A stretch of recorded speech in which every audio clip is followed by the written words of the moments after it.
इस गांव में दो जिगरी साथी रहते थे, राय स्टार और जेरोक्स। दोनों इतने बहादुर थे कि गांव वाले उन्हें अपना रक्षक मानते थे। किसी भी संकट में यही दोनों सबसे आगे खड़े दिखाई देते। गांव से बाहर निकलने का रास्ता एक सुनसान जंगल से होकर जाता था। यह जंगल गांव की जिंदगी की धड़कन था, क्योंकि हर रोज गांव वाले इसी रास्ते से शहर जाया करते थे। लेकिन एक हादसे ने सब बदल दिया। गांव का सबसे धनी व्यक्ति वेणु एक रात अपनी विशाल जीप से उसी जंगल से गुजर रहा था। अचानक ब्रेक ने काम करना बंद कर दिया। जीप बेकाबू होकर सीधे एक बड़े पेड़ से जा टकराई और बुरी तरह पलट गई। मौके पर ही वेणु की मौत हो गई। गांव वालों ने अगले दिन उसका दाह संस्कार कर दिया। मगर उस दिन से जंगल में अजीब घटनाएं होने लगी। जो भी इंसान रात में जंगल पार करने जाता वापस नहीं लौटता। कुछ ही दिनों बाद गांव का सरपंच अपनी गाड़ी से उसी सुनसान जंगल से गुजर रहा था। तभी उसके पीछे एक जीप आकर रुक गई। जीप की आवाज सामान्य नहीं थी। ऐसा लगता था जैसे लोहे की चीखें गूंज रही हों। सरपंच ने सोचा कि ड्राइवर को आगे निकलने देगा,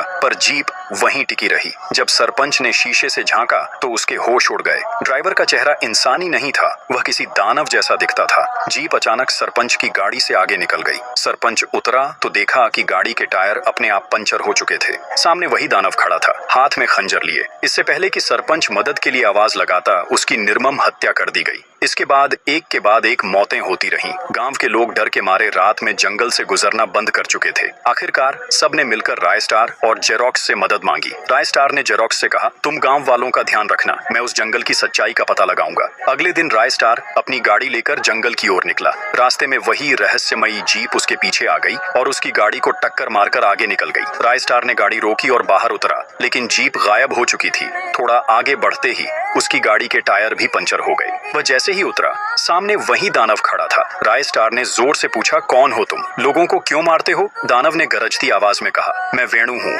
इसी जंगल में मेरी मौत हुई थी। अब जो भी इस जंगल से गुजरेगा उसका अंत मैं करूंगा। राय स्टार ने कहा, लेकिन गांव वालों की इसमें क्या गलती? तुम्हारा हादसा तुम्हारी लापरवाही थी। वेणु ने खतरनाक हंसी के साथ कहा, गलती कोई भी हो, अब मुझे सबको मारने में मजा आता है और अब तुम्हारी बारी है। अचानक जंगल में घना धुआं छा गया। जमीन हिलने लगी, आसमान में गड़गड़ाहट होने लगी। चारों ओर धमाके, आग और गोलियों की गूंज फैल गई। जब धुआं छटा तब जंगल में केवल राय स्टार खड़ा था। वेणु जमीन पर निर्जीव पड़ा था। राय स्टार ने उसकी ओर देखा और ठंडी सांस लेकर बोला, तेरा खेल खत्म, अब गांव वाले सुरक्षित हैं।